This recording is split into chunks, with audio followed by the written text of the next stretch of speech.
Ladies and gentlemen, the event will begin in approximately 5 minutes. Thank you.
Good morning, all, and welcome to another beautiful day at the George H.W. Bush Presidential Library, a very special day. My name is David Jones. I have the honor to serve as the President and CEO of the George and Barbara Bush Foundation. And I'm honored and delighted this morning to serve as your Master of Ceremonies for this very special occasion when we will dedicate the President George Herbert Walker Bush Commemorative Stamp. Thank you for joining us for this exciting and very special event. And we welcome all of you who are watching us on live streaming this morning. Thank you for tuning in. We're also pleased to welcome several staff members from our congressional and state legislative delegation. Thank you for being here, and thank you for your public service. The tradition of placing the images of former presidents on postage stamps dates back to the mid-1980s, when George Washington was the first to be honored in this way. It was actually 1847, to be exact. And one of the things that makes today's occasion so special is that today, June 12th, President Bush would have celebrated his 95th birthday. So I think we should begin by saying, Happy birthday, President Bush. Right. And we shouldn't let the moment pass without also wishing Barbara Bush a happy birthday. Just last Saturday, June 8th, the former First Lady would have celebrated her 94th birthday. So happy birthday to both. Two quick housekeeping notes before we get underway. If you haven't already done so, please silence your phone. Thank you for doing that. And if you're sharing photos today from the event on social media, please use hashtag GHWBushStamp. That's hashtag GHWBushStamp or hashtag US President Stamp. That helps publicize today's ceremony. And at this time, I ask you to stand for the presentation of colors by the Texas A&M University Corps of Cadets Honor Guard, followed by the national anthem performed by the Texas A&M Singing Cadets under the longtime direction of our friend, Mr. David Kipp.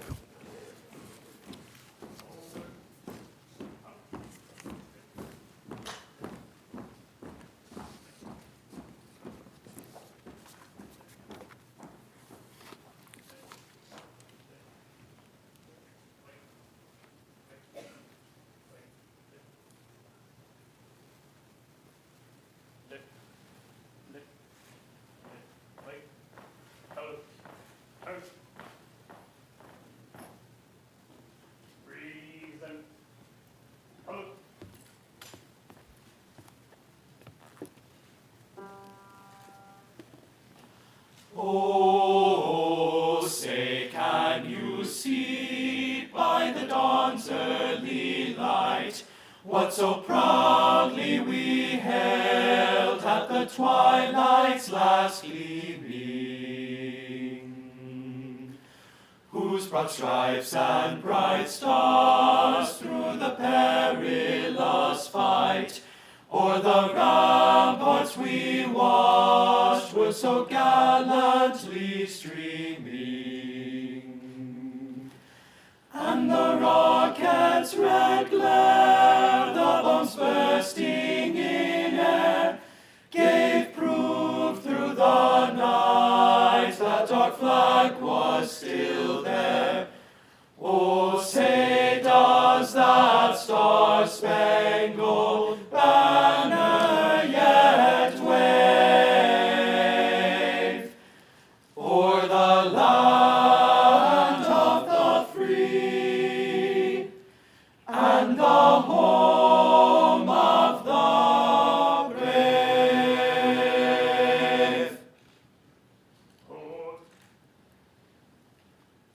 Come. Turn.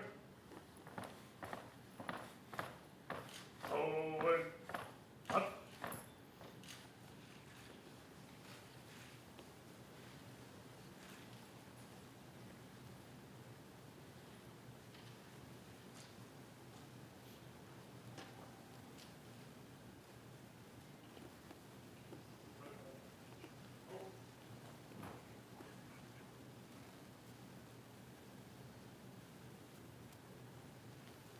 Please be seated.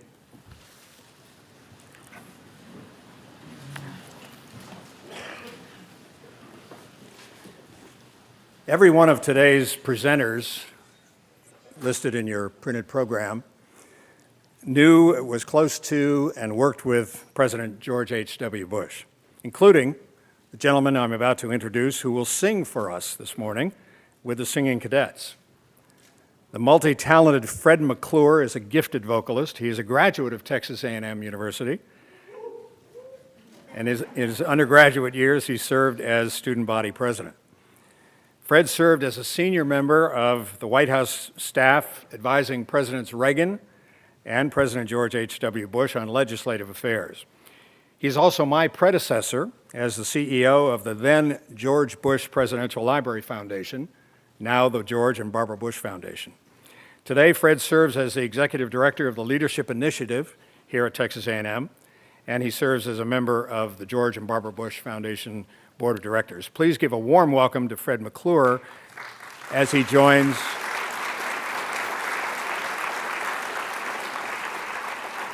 as he joins the singing cadets.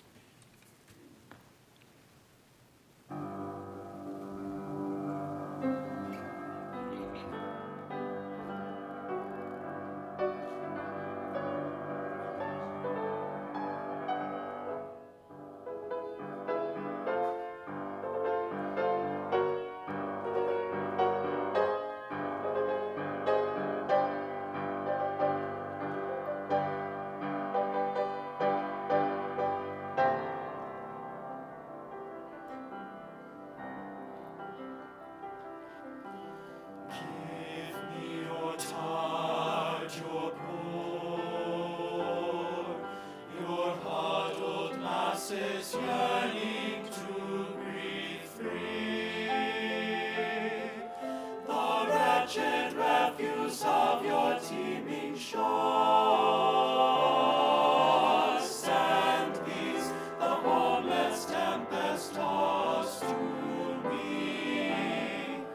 I lift my lamp beside the golden door.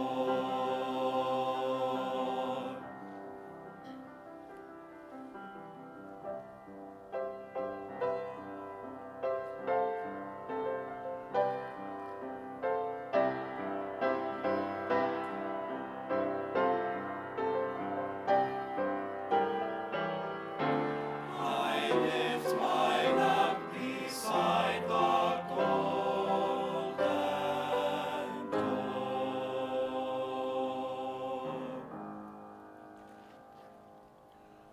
God bless America, land that I love. Stand beside her and guide her through the night with the light from above. From the mountain to the prairie, to the ocean, white with foam. God bless America, my home, sweet home.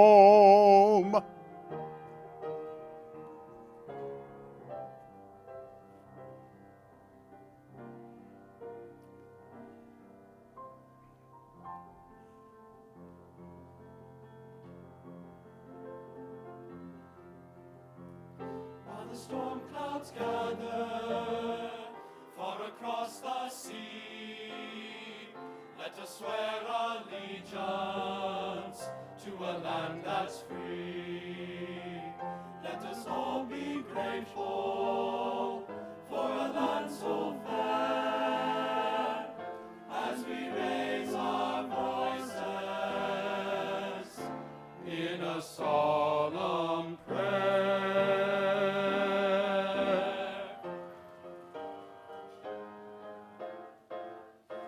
God bless America, land that I love. Stand beside, and guide her through the night with the light from above.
Fred, that was wonderful. Thank you very much. Thank you.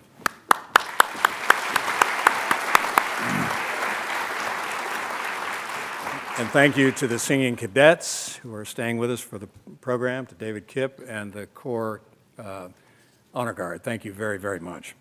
Now I'm pleased to introduce our dedicating official who comes to us from the United States Postal Service, the Honorable Robert Mike Duncan is chairman of the Board of Governors of the Postal Service, which is comparable to the Board of Directors of a publicly held corporation. The board directs the Postal Service's expenditures, conducts long-range planning, and sets policies, service standards, and capital investments. Earlier in his career, Mike Duncan served as the Assistant Director of the White House Office of Public Liaison under President George H.W. Bush. And he was chairman of the Republican National Committee from 2007 to 2009.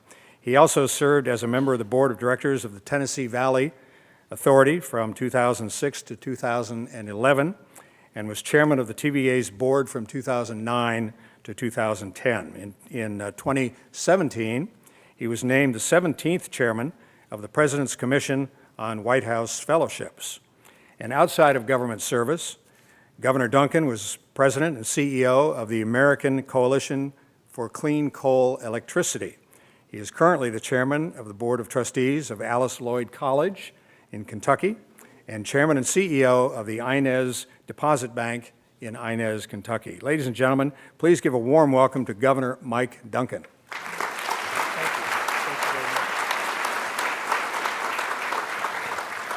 Well, good morning. Welcome. David, thank you. I appreciate that overly generous introduction this morning. My mother would say that I can't keep a job. You know, I've just had many opportunities, and so many of those opportunities started here with this man. On behalf of the United States Postal Service, I'm pleased to welcome everyone to today's dedication of the President George H.W. Bush Commemorative Forever Stamp.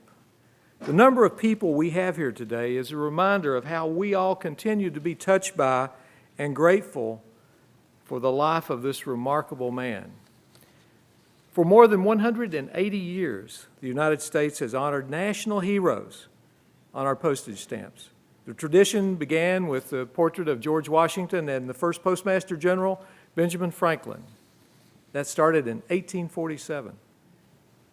And it appropriately continues here today with President George Herbert Walker Bush. In fact, it's especially fitting to honor President Bush with his own stamp because he truly understood the power of a handwritten letter or note. And we'll hear more about that later. Over the course of his life, he wrote literally thousands of now cherished letters to family, friends, supporters, even adversaries. I know I still have my first letter from George Bush when he was chairman of the Republican National Committee, and I picked him up at the airport. And he got great humor out of that day because he was in Lexington to do a speech for us, and the chairman of the Republican Party in Lexington was a funeral director. So guess what I was driving to pick him up that day? Well, he never forgot that, and neither did Mrs. Bush, who was standing on the outside of the Lexington airport that day. So we had a lot of good laughs over the years over that. But he wrote many letters, and Gene Becker's going to talk a little bit more about that later. But could I get a show of hands of people that received notes or letters from? Look at this. I mean, all over the room today. It's really, really something. He understood the power of written word to connect with people, and he wielded that power with the grace and dignity that he carried in every aspect of his life. Jean's going to talk more about that, and I'm looking forward to hearing some of her stories. Having served in the Bush administration and personally known the president, I'm particularly honored to be part of this today. We had a stamp dedication yesterday in Hawaii, but I wanted to be here today. This is more important to me personally and more important to the country. In his 94 years, President Bush taught us how to serve, how to live, and how to love. How to serve, how to live, and how to love. And think about those themes in his life. He taught us how to serve by constantly answering the call. He did it himself. When he was just 18, he became one of the youngest pilots in the Navy during World War II and went on to fly dozens of combat missions and survive being shot down in the Pacific. You know those stories. They're absolutely true and meant a lot to him. After the war, he went on to serve as a United States Congressman, U.S. Ambassador to the United Nations, Chairman of the Republican National Committee, Chief of the U.S. Liaison Office in China, opening up relations there, Director of the Central Intelligence Agency, Vice President under President Reagan, and then finally, arguably the most qualified man ever to sit in the Oval Office, he became President of the United States. Quite a resume. As president, George Bush wisely and steadily led a nation through a tumultuous period, think back, where we saw the end of the Cold War. Lots of mistakes could have been made during that period of time, but they weren't. He saw the end of the unification of Germany with NATO, saw that through. He also led an unprecedented multinational coalition during the Persian Gulf War that led to Kuwait's liberation from Iraq. Remember how proud we were of that? America stood up, America at its finest. Here at home, President Bush signed historic legislation that prohibits discrimination against those with disabilities. I look in the audience and I see people today that worked on the ADA signing ceremony. That was a proud day for the Bush administration. I'll never forget being there that day. In his retirement, he helped work with victims of natural disasters in Asia, Caribbean, and the United States. George Bush also taught us how to live. He taught us how to serve. He taught us how to live. He was a serious man who made a point of not taking himself too seriously, and he loved jokes. You always needed to have a new joke for him, even if the target of the joke was him.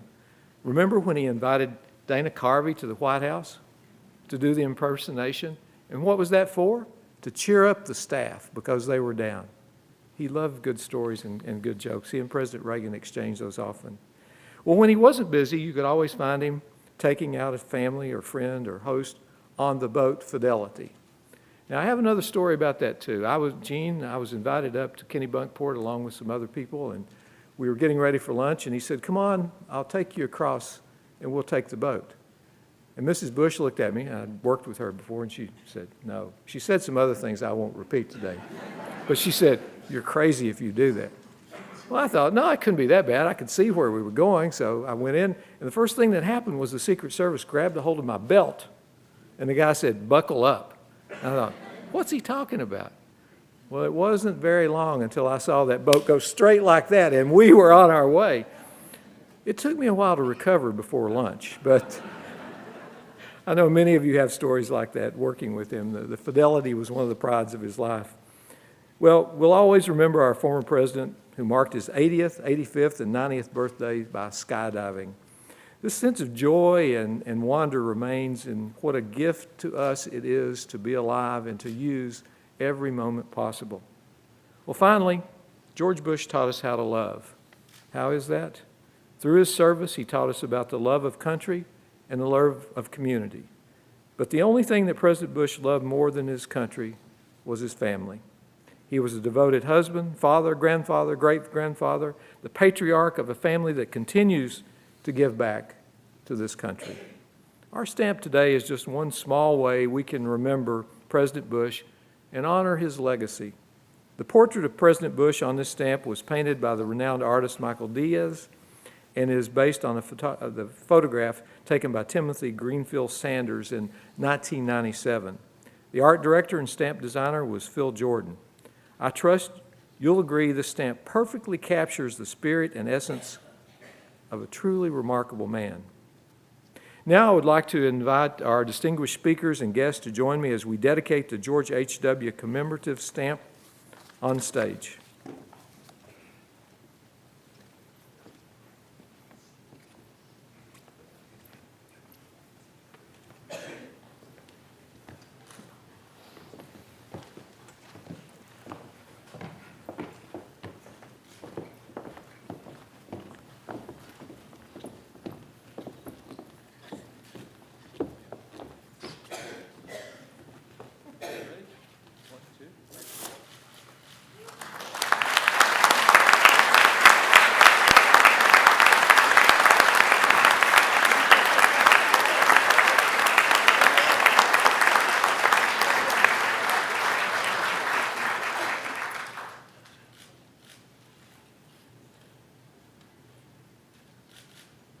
Thank you.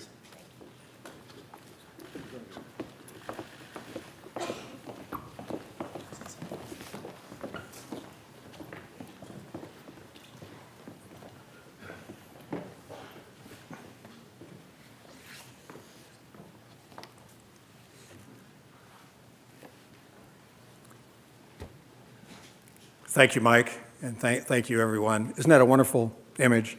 Wonderful stamp. When we unveiled the artwork in April, a couple months ago here at the library, a number of people wanted to know, well, where did the image come from, and who chose the image for the stamp? Well, I doubt that George Washington got to choose his image in 1847, but George Bush did get to choose his. And the image actually came from a photograph that originally was on the cover of Texas Monthly in 1997. It was a picture of President and Mrs. Bush together, and the cover was part of a cover story on the fact that we were dedicating the Presidential Library in 1997. He always liked the image, and so artist Michael Dees painted what you see there for the stamp. So he did get to select his own image, which makes it even more wonderful. And now I have the pleasure of introducing our next speaker, Warren Finch, one of my partners here at the George H.W. Bush Center. The Bush Center is comprised of three entities: the Presidential Library and Museum, the Bush School of Government and Public Service, and the George and Barbara Bush Foundation. Warren Finch is the director of the George H.W. Bush Presidential Library and Museum.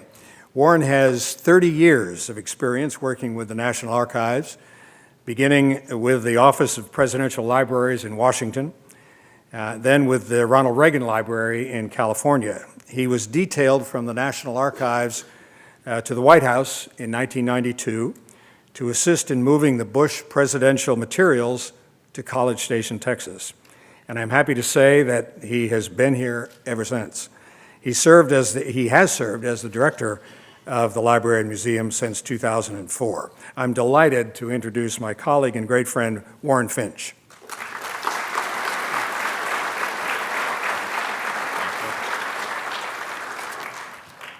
Thank you, David. Howdy. Howdy. And welcome. It's been a little over a year since we lost Mrs. Bush, and just about 6 months ago that President Bush died. They were both so much a part of the Library and Museum in Texas A&M and Bryan and College Station. Here so often in the fall, winter, and spring for programs that they became a fixture in the town. Spotted at local restaurants, and when in better health, the president would visit the rec center, and both attended baseball, basketball, and football games. And always modest. When we remodeled the museum exhibit several years ago, President Bush wanted to know why we were putting so much about him in the exhibits. He was all about giving others credit, but it was a former president and first lady that people wanted to know about. And after explaining this to him, including the accomplishments of others who served alongside him, I think we finally reached a compromise. This stamp is a fitting tribute to the man we admire. I'm sure he would say if he were here that his mom might not approve of all this attention on him. As a child, she would tell him, "Don't be a braggadocio, George." He never forgot that admonishment, but today I think she would be proud and approve of this stamp, which is a fitting tribute to a man who answered his country's call so many times. We missed them both so much, but we were lucky that they were a part of our lives for so long. While you're here, I hope you will visit the gravesite where the President and Mrs. Bush are interred, as well as their daughter, Robin. And please visit the museum and learn about the former President and First Lady's lives through our exhibit. Much of the story is told in their own words, with the help of 100 interactive exhibits, which detail their years from their early childhood until the left public office, and their years after. Both the President and First Lady remain active always, helping others in so many ways. Today, in celebration of their 95th birthday, we have birthday cake, ice cream from Bluebell, and a great celebration over at the library beginning at 12. I hope you will join me. Thank you very much.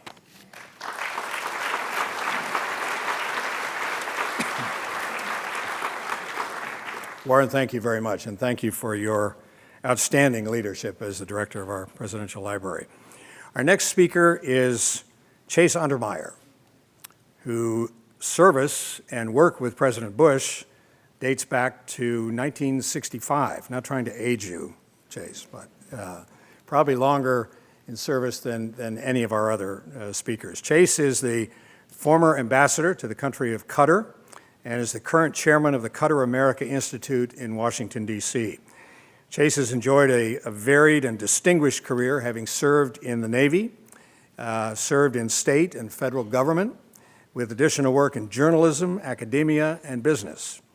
In 1980, Chase served as Vice President Bush's executive assistant, and he went on to serve as Assistant Secretary of the Navy in the Reagan years, and as Director of White House Personnel in President Bush's administration. He's the author of 3 acclaimed books on the Reagan-Bush era that are based on his diaries. Like President and Mrs. Bush, Chase has been a faithful diarist. Having started the practice when he was 9 years old, it continues to this day. Please give a great warm welcome to our friend, Ambassador Chase Untermeyer.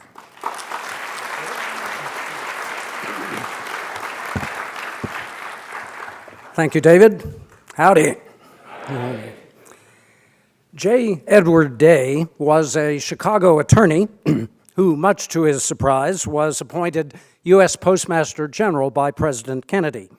He wrote of this experience in a wry memoir called My Appointed Round. In it, General Day recalled that once we were asked to issue a stamp honoring the 100th anniversary of the pretzel industry. I suggested we would be glad to issue a pretzel stamp if only someone would come up with a glue for it that would taste like beer. Day continued, I repeated that remark in a speech to a small group in New Orleans after dinner at Antoine's. A brewery owner present jumped to his feet and said, Mr. Day, I have the solution to your problem. Our beer tastes like glue. Now, it's just as well the stamp being issued today is self-adhesive and needs no glue, because President Bush would have insisted it taste like a vodka martini. George Herbert Walker Bush climbed to the White House atop all the personal notes and letters he wrote. Well trained by his formidable mother, he never let even a day pass before he took out a card or a piece of stationery and penned his thanks, greetings, regrets, observations, congratulations, consolations, condolences, encouragements, jokes, gentle jibes, and much else to whomever he had just seen or just thought about. Once, an autograph catalog offered for sale a typical blue-bordered card by the then Vice President of the U.S., who had written something like, Dear Mr. and Mrs. Steinhardt, Barbara and I send our best wishes to you on your 50 years of marriage. Many, many more. Now, he probably wrote the card in immediate response to the request of a friend, a campaign aide, or a Secret Service agent. It was listed at $600. When I mentioned this at a White House staff meeting, the Roosevelt room fell momentarily silent as my colleagues calculated the fortune in their files. Dozens and dozens of such notes times $600. But quite quickly, the reality of the marketplace hit. America was virtually papered with blue-bordered cards from George Bush. No way they could bring that much. True, but what each card and letter did bring was a smile of gratitude for the simple thoughtfulness of a man who took the time to write them. And in conveying George Bush's heart, those 2 or 3 handwritten lines on each card were more successful and impactful than pages of typed official sentiment. To all youngsters present, and that means pretty much everyone other than myself, this is the radical, outside-the-box, terribly effective business technique that President Bush's life teaches us. Yes, you can text or email or Instagram people today, and they will be glad you did. But if you really want to make them grateful, those friends, relatives, and clients, take out a piece of paper and a pen and write them a few sentences in your own hand. Oh, and don't forget to put this handsome stamp on the envelope. It contains no glue in any flavor. Of this splendid tribute to the U.S. Postal Service's best ever customer, we can truly say it can't be licked.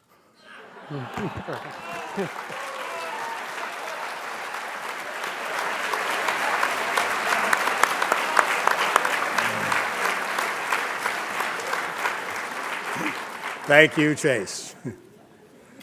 Always entertaining, Chase Untermeyer. I'm delighted to introduce our next speaker, Gene Becker, who served as President Bush's Chief of Staff in his post-presidency from 1994 until his death last November. And among her many, many duties and accomplishments as Chief of Staff, Gene researched and edited President Bush's remarkable book of letters entitled All the Best. It was first published in 1999 and updated in 2013. During President Bush's White House years, Gene served as Deputy Press Secretary for First Lady Barbara Bush, and later she helped Mrs. Bush research and edit her autobiography, Barbara Bush, a Memoir, and the follow-up book, Reflections. Before joining the Bush White House staff in 1989, Gene was a newspaper reporter for 10 years, including a 4-year stint at USA Today as, I think, the weather reporter, as I recall. Is that right? For 1 year. For 1 year, right. Gene is a member of the boards of directors of all of the Bush's legacy foundations, including Points of Light, the Barbara Bush Foundation for Family Literacy, and the George and Barbara Bush Foundation. And in her spare time, she serves on the advisory board of the Bush School of Government and Public Service. Today, Gene is actually working on 2 new books. One on Barbara Bush, soon to be published, we think, and then after that book is out, she will start on a book on President Bush. So stay tuned for news on both of these future bestsellers. Gene Becker.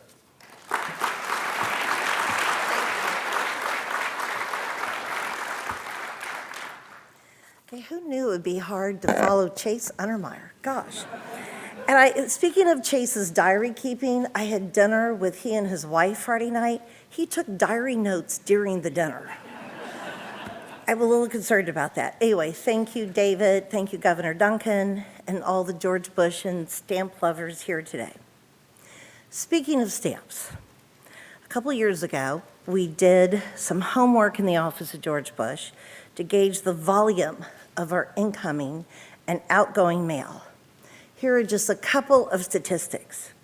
President Bush received an average of 200 pieces of mail a day.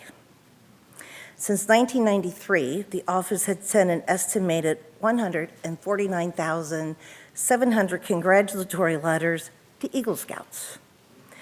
We sent 200 to 300 military retirement letters a month, and since 1993, an estimated 43,500 congratulatory letters were sent for births, weddings, birthdays, and anniversaries. Now, he was a great man. He was a brilliant man, but he did not do this alone. Behind every great man stands an incredible team of mainly women, and it gives me really great pleasure. Most of them are here today. The mastermind was President Bush's longtime director of correspondence, Linda Pepsel. Yes, occasionally she would get frustrated, and once or twice, it's possible, I saw her throw mail on the floor. I would like to say she always picked it up. And helping her were a team of incredible volunteers, many of whom started volunteering for President Bush in the 1960s. They faithfully came in at least once a week, sometimes more often, to open, sort, and help answer mail, and yes, lick a stamp or two. Most of them are here today, and they're going to kill me, but I would like to ask Linda and all her volunteers to please stand so we can thank them for all they did.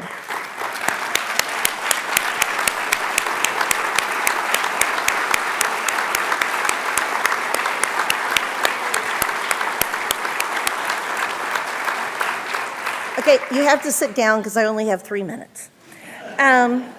So when President Bush left office, people, of course, encouraged him to write his memoirs. He was rather allergic to this idea. The good news was we figured out he had already written his memoirs through literally the tens of thousands of letters he had written during his lifetime. When put together, they told the story of a man whose life was rich, exciting, important, and sometimes just plain fun. Thus, the book, All the Best, was born. You can buy it at the library museum store. It seemed appropriate today to share one or two letters with you, but when I started thinking about what to read, what a tough decision. I'm not going to go over his accomplishments because Governor Duncan did a great job of that. But I thought, oh my gosh, I could read about his presidency, his vice presidency, the CIA, the United Nations, China. Literally, last night at 10:30, I'm thinking, what to read? I've picked a letter. He wrote this November 12th, 2002, to Dan Amos, chairman of the board and CEO of AFLAC. Dear Dan, this will be the most unusual request you have ever received from any president of the United States of America. The truth is, I need 2 more of those tiny, furry AFLAC ducks.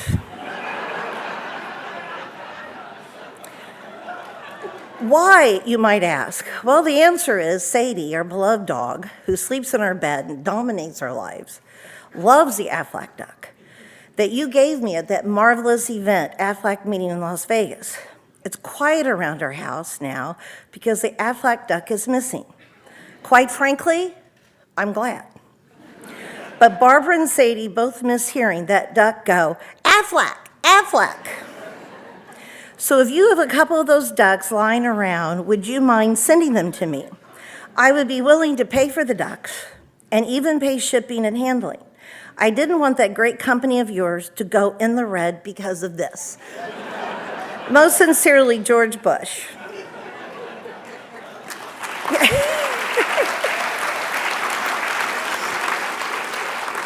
Yeah, you didn't see that coming, did you? Which is why I read it. But that's a George Bush most of us knew and loved. He was funny, dear, brilliant. Given we had another important birthday last weekend, I'd like to read this letter he wrote Barbara Bush on January 6, 1994. Will you marry me? Oops, I forgot you did that 49 years ago today. I was very happy on that day in 1945, but I'm even happier today. You've given me joy that few men know. You've made our boys into men by bawling them out, and then right away by loving them. You've helped Doro be the sweetest, greatest daughter in the whole world. I have climbed perhaps the highest mountain in the world, but even that could not hand a candle to being Barbara's husband. Mom used to tell me, now George, don't walk ahead. Little did he know, I was only trying to keep up with Barbara Pierce from Onondaga Street in Rye, New York. I love you.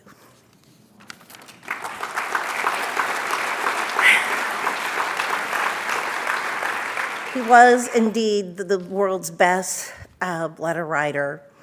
And I love that Governor Duncan asked for how many people had a letter from him. I'm worth millions. Who knew? But there really is likely not one person here today whose life President Bush did not touch in one way or the other. And maybe that isn't too surprising given where we are. But consider this.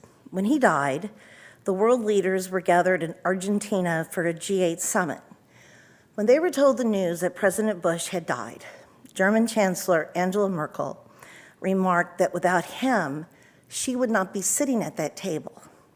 She would still be trapped behind the Iron Curtain, living in East Germany. So no surprise that she, along with a lot of other world leaders, came to the funeral 5 days later.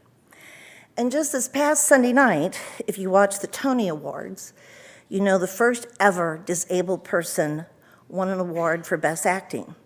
The young woman was joyous, speaking from her wheelchair, and appropriately thanked her parents, her friends, her support network. She's too young to know that she should have thanked the 41st President of the United States of America. It's unlikely she would have been on that stage without him and without the ADA. So thank you, President Bush. Thank you for making life better for all of us. Happy birthday.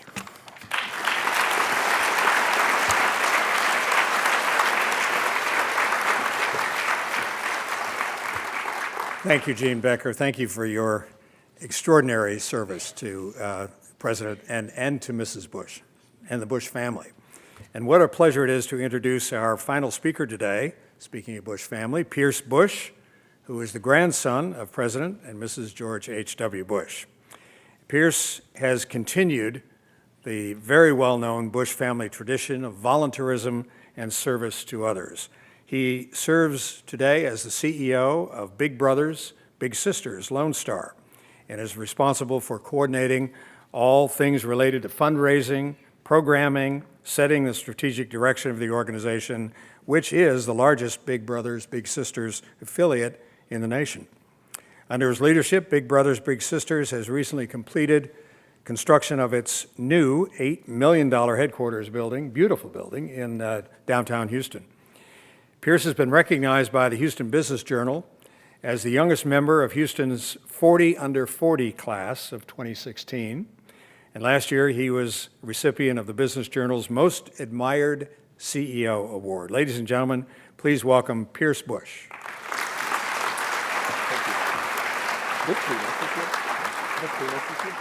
Okay, don't worry about it. It's hard to follow Gene Becker. I did not think I'd get emotional, but I did.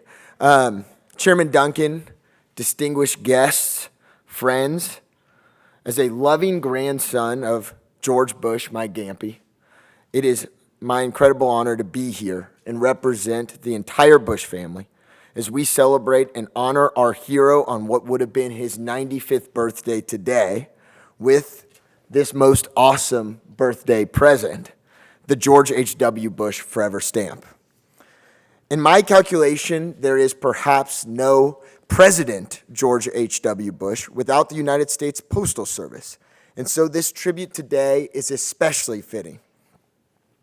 I say that because it was through this particular medium, throughout the entirety of his great American life, that my grandfather's true heartbeat came alive. As a man who struggled to sometimes articulate how he felt through spoken word or in public speeches, he never once remotely struggled to express himself fully when penning and mailing someone a letter. And as his life of letters showed time and again, that Gampy had a heart full of empathy for the other guy's condition, deep love for his family, his friends, and his faith, compassion for those less fortunate, courage for the challenges that laid ahead, ambition to try his best and to be the best at everything he set out to do. His letters showed his unique ability to lift others up just at the time they needed to be lifted, and much to the delight of my cousins and me, they were always filled with his great love and his sense of humor. At a very young age, you could also say that the United States Mail Service forever influenced Gampy's understanding of the broader world and human condition, enabling him to clearly see past the unique privilege of his Greenwich, Connecticut upbringing.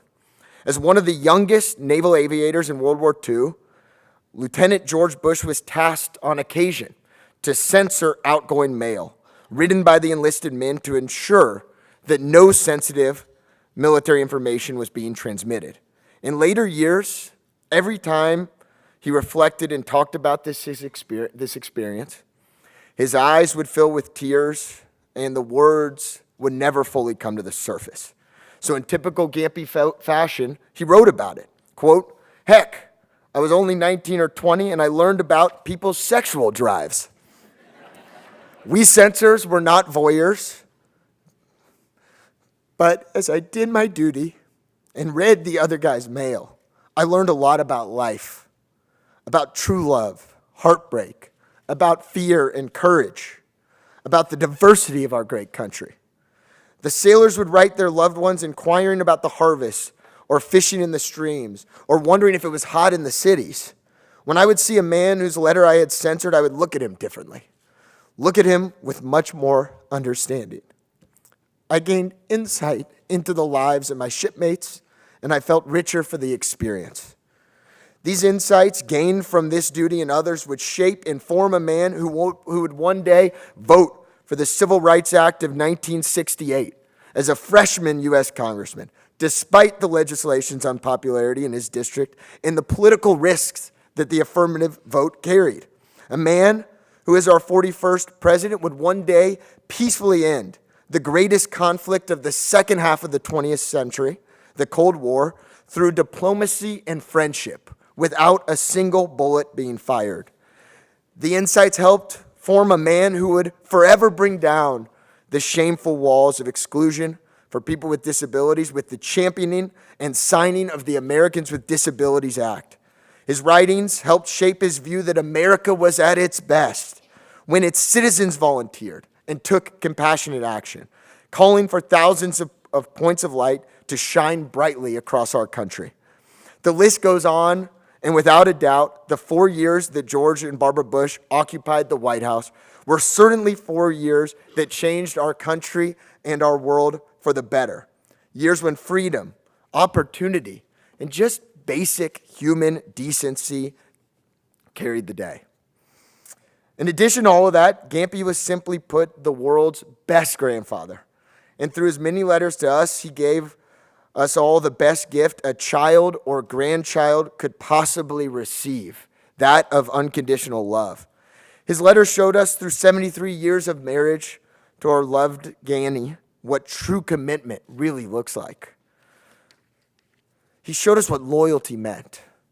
No matter how heavy his responsibilities were, he was always grounded with us and willing to host a competitive tennis game or backgammon tournament. He had fun constantly, and those traits are all captured perfectly in his writings. I, like all of my cousins and family members, dearly miss my Gampy. But thanks to letters he wrote to us and so many others, his words, his dreams, and his hopes live on, and his incredible spirit endures forever. Thank you for honoring our great American hero with a stamp we can use for generations to come, a stamp that will continue to advance a forum in which his expressions of a kinder and gentler America were second to none.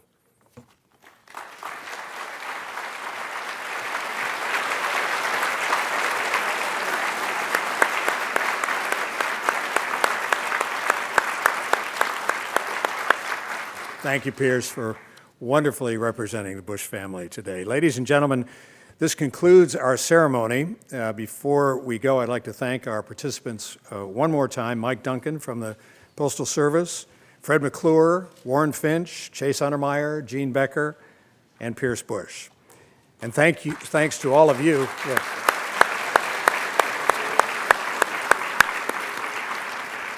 And special thanks to Texas A&M Singing Cadets and the Texas A&M Corps of Cadets Honor Guard. Thank you. Now, in a few minutes, some of our participants will be available to autograph your programs.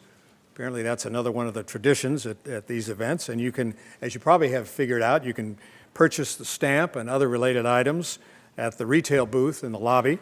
The autograph session will take place out there as well. And again, thank you for joining us. We hope you will visit the library and museum while you're here.